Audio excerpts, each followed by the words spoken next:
بلکہ علم دین کی دشمنی میں مدارس کھولتے ہیں تاکہ کوئی دوسرا مدرسہ کھول کر کے علم دین کو نہ پھیلائے اور لوگ علم دین سے واقف ہو کر کے ہم سے دور نہ ہوں۔ تو بہرحال جس طریقے سے آج ہمارے سماج میں بہت سے لوگ اپنا نام باقی رکھنے کے لیے اب لوگوں میں یہ پیغام چھوڑنے کے لیے کہ انہوں مدرسہ چلا رہے ہیں، انہوں علم دین کو پھیلانے کے لیے کوشش کر رہے ہیں، انہوں علم دین کے خادم ہیں، ویسے ہی حضور صلی اللہ علیہ وسلم کے اعلان غزوہ تبوک کے بعد منافق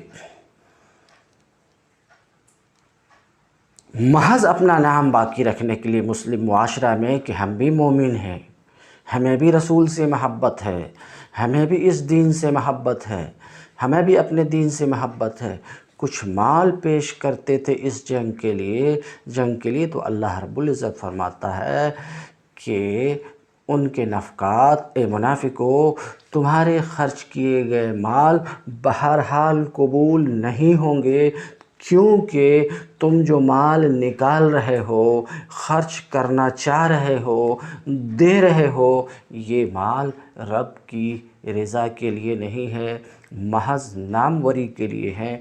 اس لیے تمہارے یہ اموال قبول نہیں کیے جائیں گے، لن یتقبل منکم، بہرحال وہ قبول نہیں کیے جائیں گے کیونکہ تم انہیں رضائے مولا کے لیے خرچ نہیں کر رہے ہو۔ انکم کنتم قوما فاسقین، یقیناً تم فاسق لوگ ہو، بدکار لوگ ہو، اس وجہ سے تمہارے نفقات قبول نہیں ہوں گے، تمہارے دیے ہوئے مال قبول نہیں کیے جائیں گے، نہیں لیے جائیں گے۔ والامر ہاہنا بمعنی الخبر، اور امر یعنی انفقو سے گئے امر، فعل امر سے گئے جمع مذکر حاضر۔ امر یہاں خبر کے معنی میں ہے۔ مفسر کی غرض اس عبارت سے در حقیقت یہ ہے کہ ایک سوال مقدر کا جواب دینا چاہتے ہیں مفسر۔ سوال یہ ہے کہ اللہ رب العزت نے اپنے قول انفقو میں حکم دیا ہے کس کا؟ انفاق کا۔ تو اللہ رب العزت نے انفقو میں انفاق کا کس طریقے سے حکم دیا، پھر یہ فرمایا کہ بہرحال لن یتقبل منکم، تو انفاق کا حکم دیا خرچ کرو اور پھر فرمایا بہرحال تمہارے خرچ کیے ہوئے، تمہارے دیے ہوئے مال قبول نہ ہوں گے، یہ فرمایا۔ تو اس کا جواب دے رہے ہیں کہ یہاں پر جو امر ہے خبر کے معنی میں ہے، یعنی تم خرچ کرو گے اپنے مال و زر تو قبول نہ ہوں گے۔ اس کو شارح کہتے ہیں، مفسر کہتے ہیں امر خبر کے معنی میں ہے۔ وما منعهم ان تقبل منهم نفقاتهم الا انهم كفروا بالله ورسوله، ان کے دیے ہوئے مال قبول نہ ہونے کی کوئی وجہ اس کے سوا نہیں ہے کہ انہوں نے اللہ اور اس کے رسول سے کفر کیا۔ لفظی ترجمہ بھی کر دیتا ہوں۔ ما منعهم ان تقبل منهم نفقاتهم الا انهم كفروا بالله ورسوله۔ ترجمہ سے پہلے یہ بات واضح رہے، الا حرف استثناء ہے، ان حرف مشبہ بالفعل موصول حرفی ہے، ہم اس کا اسم ہے، کفروا باللہ ورسولہ جملہ فعلیہ خبریہ ہو کر خبر ہے ان کے اسم ہم کی، ہم یعنی ہا کی، اختصار کے لیے ہم بولے، ان کا اسم اپنی خبر سے مل کر جملہ اسمیہ خبریہ ہو کر صلہ ہوا، ان موصول حرفی کا موصول حرفی اپنے صلہ سے مل کر بطاول مفرد ہو کر فاعل ہوا منع فعل کا۔ آپ نظر فرمائیے، فاعل ہوا منع فعل کا، فاعل ہوا منع فعل کا، تو فاعل یہ ہے کہ ان کے کفر نے ہی،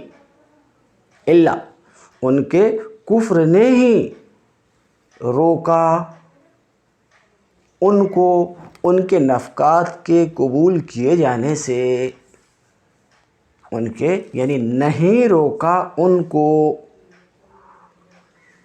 کس بات سے؟ ان کے نفقات کی قبولیت سے، مگر ان کے کفر نے، یہ لفظی ترجمہ تھا۔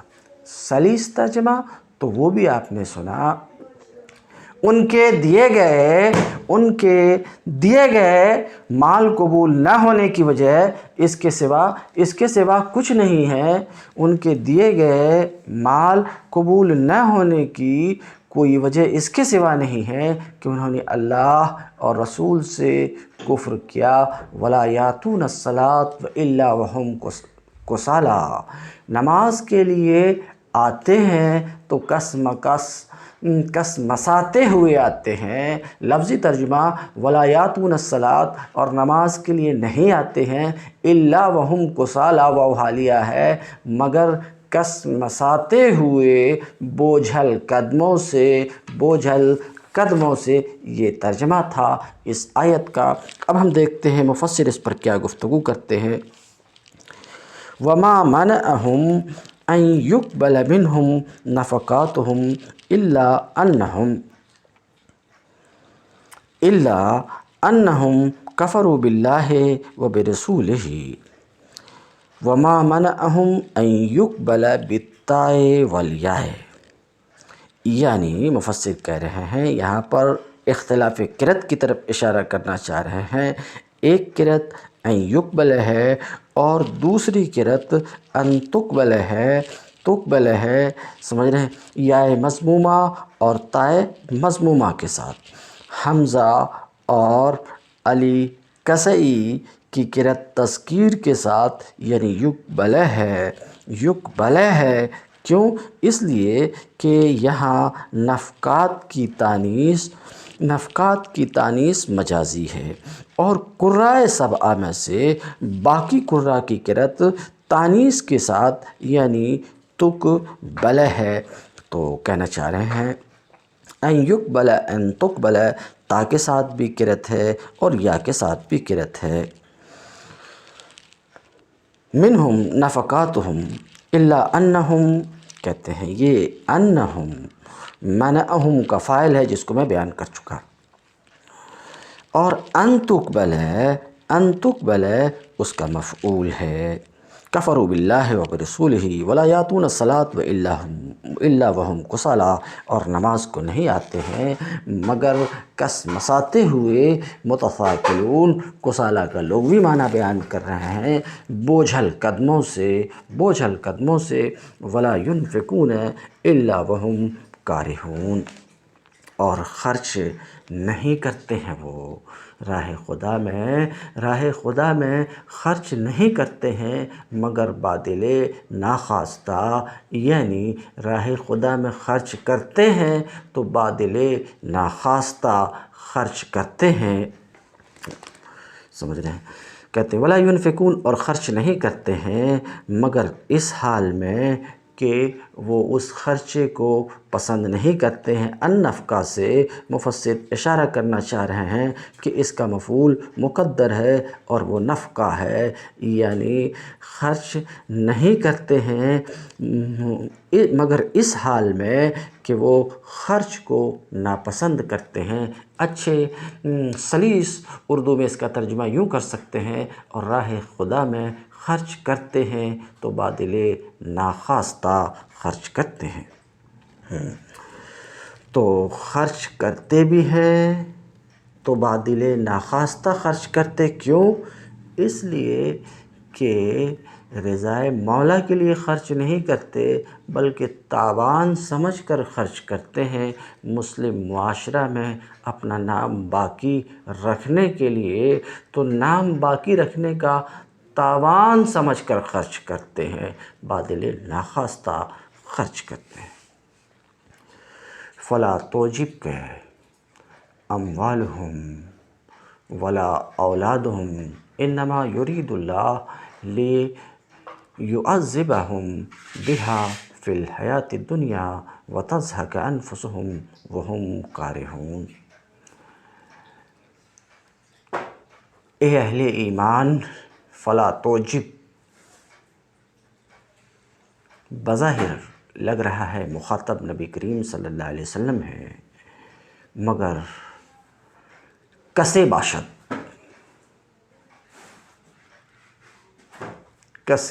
باشد عام ہے۔ فلا توجب کا اموالہم ولا اولادکم، ان کے مال و دولت، اموال مال کی جمع، ان کے مال و دولت اور ان کی کثرت اولاد، ولا اولادہم، ان کی کثرت اولاد کو دیکھ کر تم دھوکہ نہ کھاؤ۔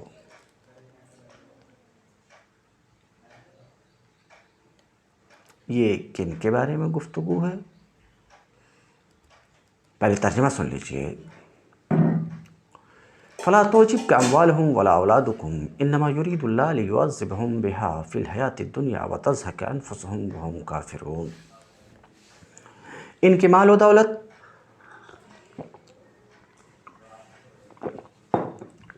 اور ان کی کثرت اولاد کو دیکھ کر دھوکہ نہ کھاؤ۔ اللہ تو یہ چاہتا ہے کہ انہی چیزوں کے ذریعے سے ان کو دنیا کی زندگی میں مبتلا عذاب کرے۔ انہی مال کی کثرت، مال و دولت اور اولاد کی کثرت کے ذریعے سے دنیا میں انہیں مبتلا عذاب کرے۔ کیسے مبتلا عذاب کرے؟ مفسر گفتگو جب کریں گے تو مفسر کی تفسیر آپ کے سامنے رکھی جائے گی سر دست۔ کس طریقے سے مبتلا عذاب کرے؟ یعنی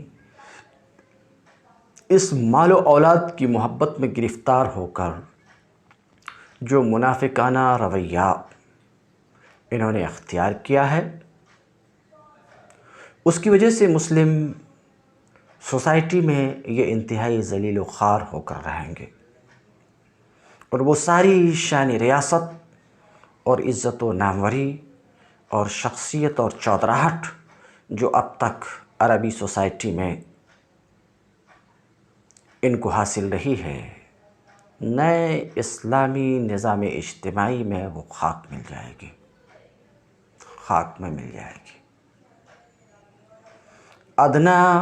ادنا غلام اور غلام زادے اور معمولی کاشتکار اور چرواہے جنہوں نے اخلاص ایمانی کا ثبوت دیا ہے، اس نئے نظام میں باعزت ہوں گے، اور خاندانی چودھری اور اپنی دنیا پرستی کی بدولت، خاندانی چودھری اور بڑے بننے والے اپنی دنیا پرستی کی بدولت بے عزت ہو کر رہ جائیں گے۔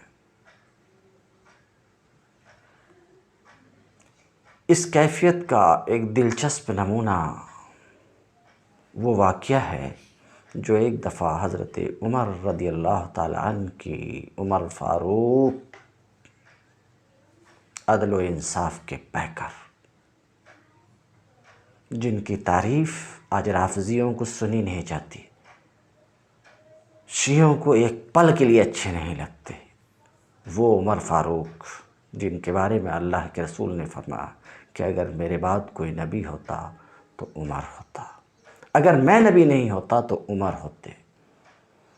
ان کی شان میں ایک تعریف سنی نہیں جاتی ہے سنفیوں کو اور رافضیوں کو۔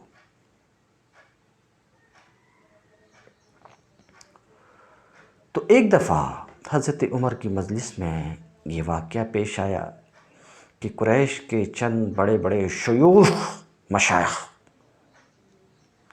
جن میں سہیل بن عمرو اور حارث بن ہشام جیسے لوگ بھی تھے، حضرت عمر سے ملنے گئے وہاں یہ صورت پیش آئی کہ انصار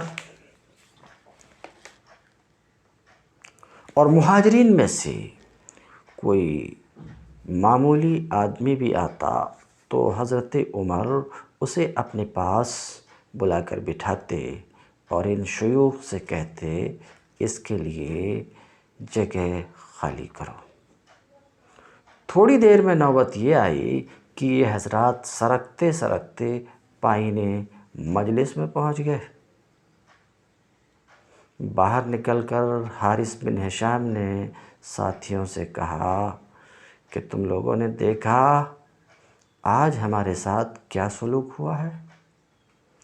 سہیل بن عمرو نے کہا اس میں عمر کا کچھ قصور نہیں، قصور ہمارا ہے کہ جب ہمیں اس دین کی طرف دعوت دی گئی تو ہم نے منہ موڑا اور یہ لوگ اس کی طرف دوڑ کر آئے۔ پھر یہ دونوں صاحب دوبارہ حضرت عمر کے پاس حاضر ہوئے اور عرض کیا کہ آج ہم نے آپ کا سلوک دیکھا اور ہم جانتے ہیں یہ ہماری اپنی کوتاہیوں کا نتیجہ ہے۔ پھر سے ترجمہ ایک بار دیکھیے۔ فلا تعجبک اموالہم ولا اولادہم، آخر ہی ان کے مال و دولت اور ان کی کثرت اولاد کو دیکھ کر دھوکہ نہ کھاؤ۔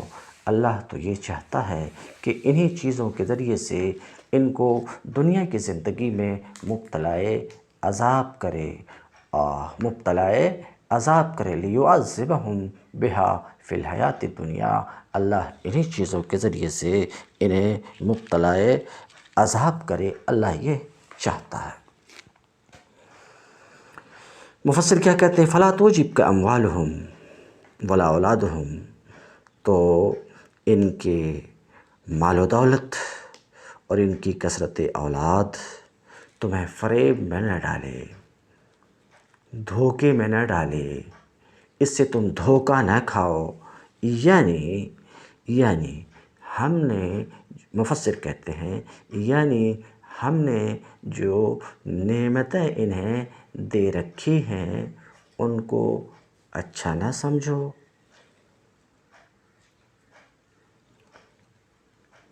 اللہ رب العزت کا یہ فرمانا فلا تعجبک اموالہم و اولادہم، اے سننے والو، منافقین کی دولت، کثرت دولت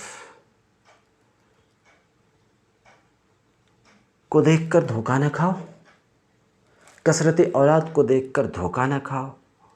اللہ رب العزت کا یہ فرمان اگر ہمارے ذہن میں بس جائے اور ہمہ وقت مستحضر رہے تو بہت بڑی ناشکری اور بہت بڑی غلط فہمی سے ہم محفوظ رہ سکتے ہیں۔ آج ہمارے سماج میں سیدھے سادے عام مسلمانوں کا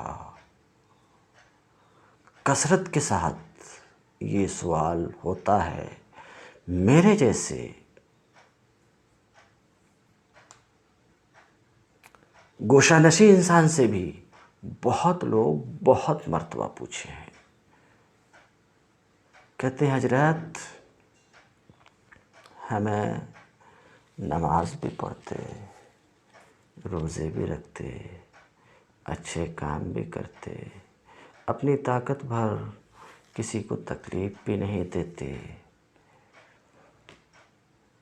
سماج اور معاشرہ میں اچھے انسان کی طرح رہتے، مگر دانے دانے کے لیے ترستے، کھانے پینے کے لیے سوچتے، ایک ٹائم کھایا تو دوسرے ٹائم کا انتظام نہیں رہتا۔ مگر ہمارے ہی سماج اور معاشرہ میں بہت سے ایسے لوگ ہیں جنہیں نہ نماز کی پرواہ ہے، نہ روزے کی فکر ہے، اور نہ اللہ اور رسول کے اوامر و نواہی، ان کے ہدایات کی کوئی پرواہ ہے، بلکہ کھلے عام غلط کام کرتے ہیں، اور ان کے پاس بہت کچھ ہے، بہت کچھ ہے، بہت کچھ ہے، ان کی زبان میں سب کچھ ہے۔ یہ ایک عام سوال ہے، کثرت کے ساتھ لوگ پوچھتے ہیں، کیا بھائی تکالیف ہمارے ہی ساتھ، پریشانیاں ہمارے ہی ساتھ، بیماریاں ہمارے ہی ساتھ، جبکہ ہم اللہ اور رسول کو یاد کرتے رہتے ہیں؟ بہت کثرت سے یہ بات لوگ بولتے ہیں۔ ایسے تمام لوگوں کے لیے اللہ رب العزت فرماتا فَلَا تُعْجِبْكَ أَمْوَالُهُمْ، وہ منافقین کا نام نہیں لیا گیا جو مدینے میں اس وقت تھے، یہاں نام نہیں ہے۔ کوئی بھی منافق،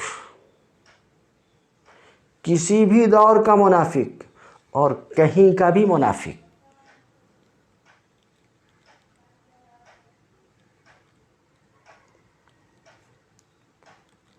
ان کے مال و دولت اور ان کے آوان و انصار کی کثرت سے فریب نہ کھاؤ، فریب نہ کھاؤ۔ اس کی تفسیر مفسر کہتے ہیں، ہم نے جو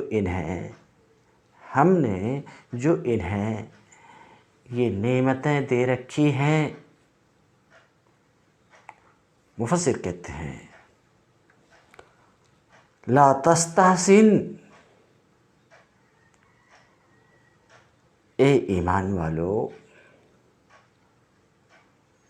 اے اللہ اور رسول کو ماننے والو، اچھا نہ سمجھو کہ ان کے حق میں اچھا ہے، فَيَ استدراج،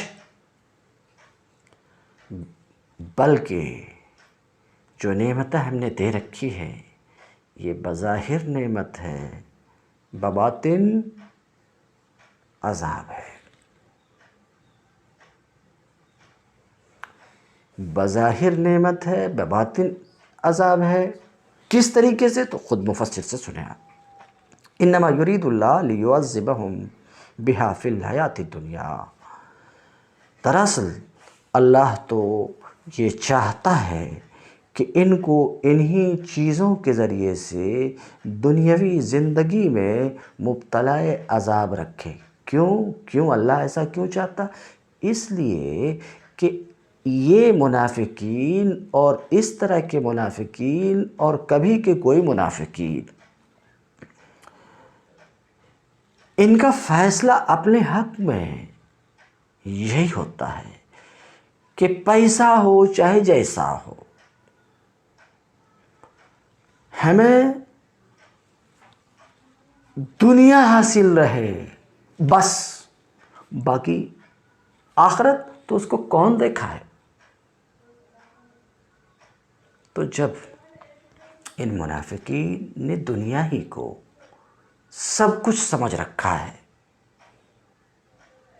اور فیصلہ کر لیا ہے کہ ہمیں بس دنیا چاہیے، تو اللہ رب العزت بھی وہ دنیا انہیں دے دیتا، اور آخرت کو نہیں مانتے فی الواقع قلب سے، تو آخرت میں ان کے لیے کچھ نہیں ہے۔ تو ان کے لیے دنیا میں ہے، آخرت میں کچھ نہیں ہے، اور اہل ایمان کے لیے آخرت میں ہے، دنیا میں بھی کچھ ہے۔ بہرحال انما یرید اللہ لیعذبہم، دراصل اللہ تو یہ چاہتا ہے کہ انہیں مبتلا عذاب رکھے، لیعذب، این یعذب، اس تفسیر سے مفسر کی غرض یہ ہے کہ لیعذب معنی میں، لیعذبہم معنی میں این یعذبہم کا ہے، یعنی یہ یرید کا مفعول ہے، اللہ عذاب دینا یعذب فعل مضارع ہے، اس کے اوپر ان داخل ہوا، ان فعل مضارع کے ساتھ مل کر یعنی فعل مضارع کو مصدر کے معنی میں کر دیتا ہے، ای تعذیب ای تعذیبہم، اللہ انہیں عذاب دینا چاہتا ہے ان چیزوں کے ذریعے سے، فی الحیات الدنیا، کہاں؟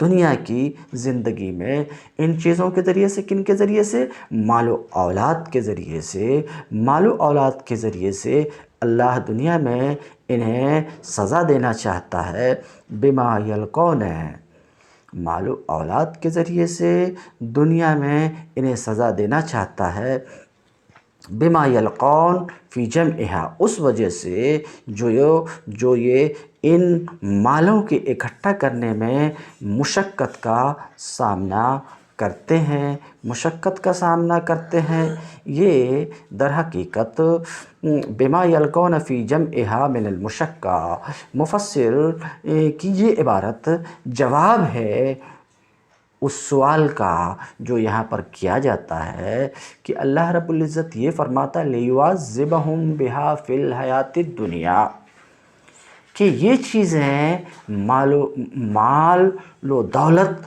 اور اولاد ان کے لیے سامان عذاب ہیں دنیا میں۔ تو اس پر سوال یہ ہے کہ دنیا میں تو یہ عذاب نہیں بلکہ دنیا میں یہ باعث مسرت ہیں، خوشیوں کے سامان ہیں، سمجھ رہے ہیں؟ تو ایک سوال یہی کیا جاتا ہے یہاں پر کہ مال و اولاد یہ تو دنیا کی خوشی ہے، تو اس کا جواب دیا کہ ان دونوں یعنی مال و اولاد کا عذاب ہونا اس اعتبار سے ہے، مال و اولاد کا ان کے حق میں عذاب ہونا مشقت کے اعتبار سے ہے، یعنی ان کے اکٹھا کرنے میں، ان کے جمع کرنے میں جو مشقت ہوتی ہے اس مشقت کے اعتبار سے یہ مال و اولاد ان کے لیے عذاب ہیں۔ مگر اس پر سوال تو یہ ہوگا کہ مال و اولاد کے جمع کرنے میں مشقت صرف منافقین ہی کو نہیں ہوتی ہے، مومنین کو بھی ہوتی ہے مشقت مومنین کو بھی ہوتی ہے، تو پھر تو یہ مال و اولاد مومنین کے لیے بھی عذاب ہونے چاہیے۔ تو اس کے جواب میں یہ کہا جاتا ہے کہ مومن کی منزل مال و اولاد سے مال و اولاد نہیں ہے، رب کی رضا ہوتی ہے، مگر منافقین کی منزل مال و اولاد سے دنیا ہوتی ہے۔ اس لیے ان مال و اولاد کے جمع کرنے میں جو مشقت ہے یہ مشقت ان کے لیے عذاب ہے۔ ایسا محشی مفسر کے اس قول کی وجہ بیان کر رہے ہیں، مگر ایک دوسری وجہ بھی بیان کی جا سکتی۔ سوال یہ ہے کہ مال و اولاد کو عذاب کیسے قرار دیا گیا یہاں پر؟ اللہ تعالیٰ کے قول لیعذبہم بہا فی الحیات الدنیا، کہ ان کے ذریعے سے دنیا کی زندگی میں انہیں مبتلا عذاب رکھے، تو یہ مال و اولاد دنیا میں ان کے لیے، منافقین کے لیے عذاب کا سامان ہے، سزا کا سامان ہے، باعث عذاب ہے۔ تو یہ عذاب کیسے ہیں دنیا میں؟ تو یہ چیزیں راحت، مسرت اور خوشی کی چیزیں سمجھی جاتی ہے، اچھی چیزیں سمجھی جاتی ہے، نعمت سمجھی جاتی، یہ عذاب کیسے؟ جواب مفسر جو دے رہے ہیں اسی سے میں کہ یہ مال و اولاد کے اکٹھا کرنے میں، مال و اولاد کے اکٹھا کرنے میں اور اکٹھا کرنے، حاصل کرنے کے بعد ان کو محفوظ رکھنے میں جو ٹینشن ان کو ہوتا ہے، وہ ٹینشن ان پر عذاب بن کر سوار ہوتا ہے۔ مال و اولاد حاصل ہو گئے تو خوشیاں ہی خوشیاں نہیں، بلکہ اس کے حاصل ہونے کے بعد، مال و اولاد کے مل جانے کے بعد جو ٹینشن ان پر سوار ہوتا ہے، ایک پل کے لیے انہیں سکون میسر نہیں ہوتا، تو اے اہل ایمان، ان کے مال و دولت اور اولاد کی کثرت سے دھوکہ نہ کھاؤ۔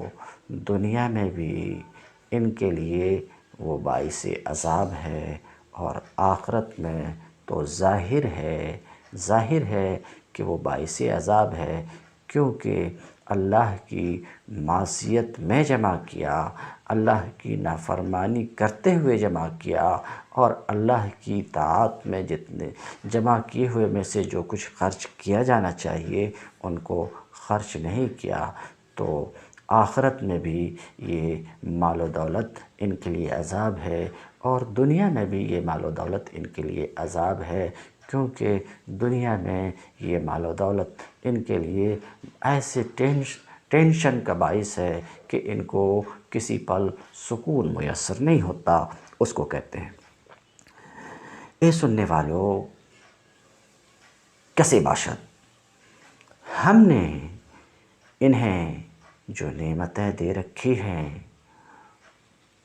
ان کو تم اچھا نہ سمجھو کہ وہ نعمتیں ان کے لیے عمدہ ہیں، اچھی ہیں۔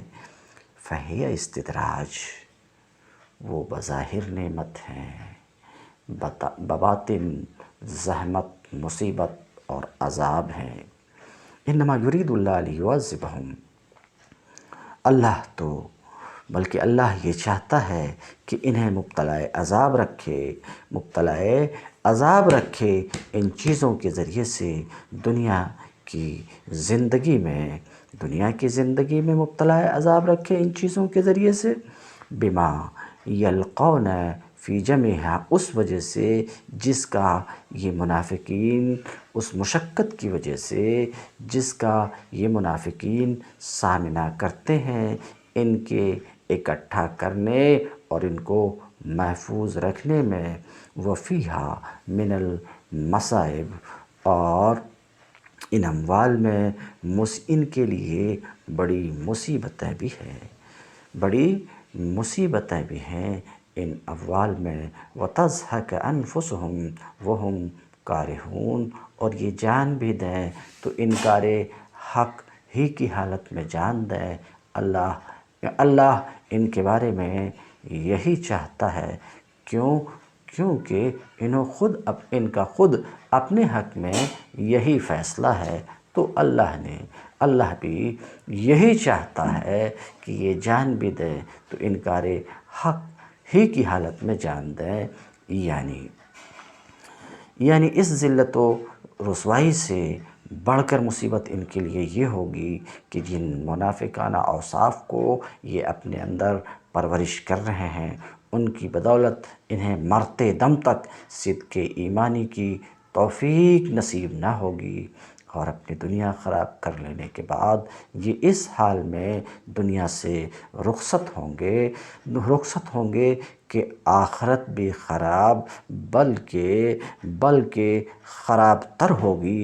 وَتَضْحَكَ أَيْ تَخْرُجَ أَنفُسُهُمْ، ان کی جان بھی نکلے، تو اس حال میں کہ یہ منکر حق ہوں۔ اللہ یہ چاہتا ہے، کیوں چاہتا؟ اس لیے کہ ان کی اپنی چاہت یہی ہے، ان کا اپنا فیصلہ یہی ہے منافقین کا، کہ وہ منکر بن کر کے ہی رہیں، منکر بن کر کے ہی جائیں، ان کی یہی منکر حق بن کر، منکر رسول بن کر، منکر خدا بن کر وہ اس دنیا سے نکلیں، ان کا یہی فیصلہ ہے۔ تو اللہ نے بھی یہی فیصلہ کر لیا ہے کہ وہ اپنی جان بھی دیں تو منکر حق بن کر جان دیں، اس حال میں کہ وہ منکر حق ہوں، اللہ اور رسول کے منکر ہوں، یہی چاہتا ہے۔ تو اللہ انہیں آخرت میں سخت ترین سزا اللہ انہیں آخرت میں دے گا۔ تم الدرس اليوم وآخر دعوانا ان الحمد للہ رب العالمین۔